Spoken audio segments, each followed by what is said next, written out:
Bismillahirrahmanirrahim. Start in the name of Allah, entirely merciful, especially merciful. Assalamu alaikum, my dear viewers, friends, and students.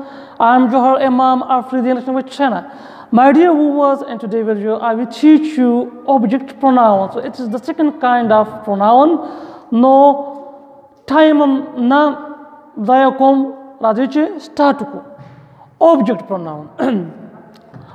Object pronoun the pronoun second kind de aw sanga chata sola pata da che the kind of noun na pas munga pa kind of pronouns bande video gane shuru kari di aw da zamunga second video da pa pronoun bande aw zamung topic nande object pronoun.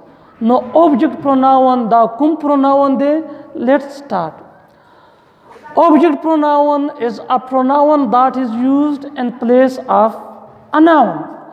Object pronoun da haga pronoun vi kumche dana me paze bande istemaligi. Da point da zan sara note kai che object pronoun da hamesha da verb na pas razi. Aw object pronoun patadat ke zamung sara uvudi. Laka pade misal ke me da was zamung sara object pronoun de. Number second you, us, him, her, them, aw it. Laka sanga cheta so ukatal che da object pronoun da zamung sara patadat ki uvudi. He called me. Haga mala kal kareo. Wos ka uka tishi dalta dami laka sanga mung chapa definitions ki uayel che object the verb na pas razino the verb called na pas rage. Aw da dena mak ke he da hum pronoun de. He da subject pronoun de aw me da object pronoun de. No dalta swal da rapeda kigi che him subject pronoun unde aw me da object pronoun de.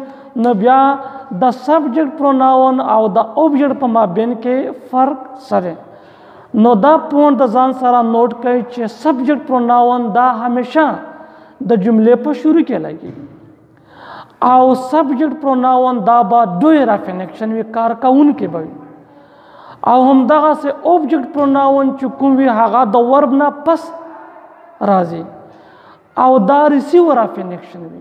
No da the subject pronoun aw the object pronoun pama ben ke fark ho che subject pronoun doer of an action aw object pronoun receiver of an action.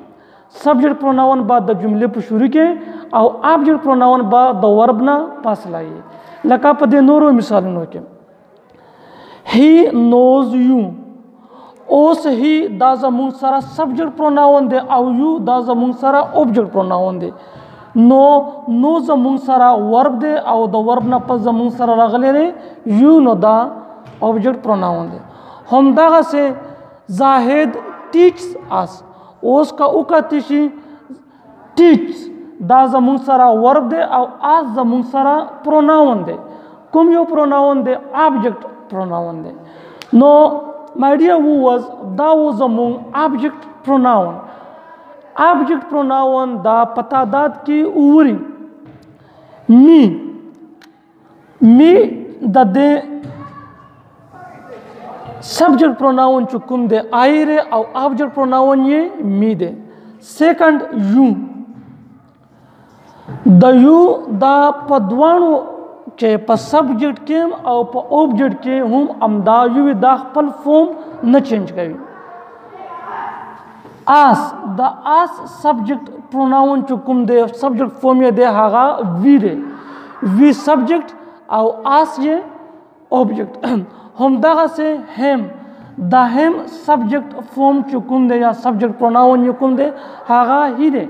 He ye subject pronoun de aw him ye object pronoun de. Her, the her subject pronoun chukum de da she aw object pronoun her.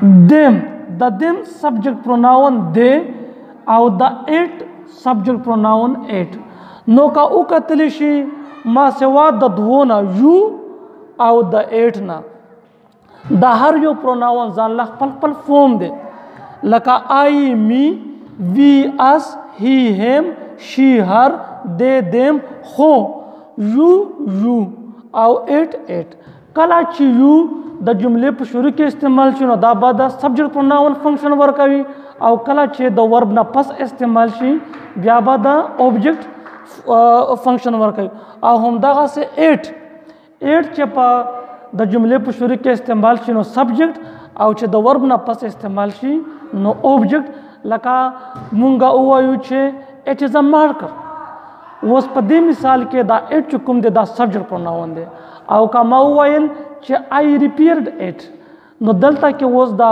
8 د ورب ریپیرډ نه بعد استعمال شو نو دلته دا د اوبجیکټ فورم ورکوي نو my idea was دا و زموږ اوبجیکټ پروناون اوس راځو د اوبجیکټ پرسن لا لکه څنګه د سبجیکټ پروناون پرسنز دي دا شونته د اوبجیکټ پروناون پرسنز هم دي لکه دا فرست پرسن کې زموږ سره راځي می او اس په سیکنډ پرسن کې زموږ سره راځي یو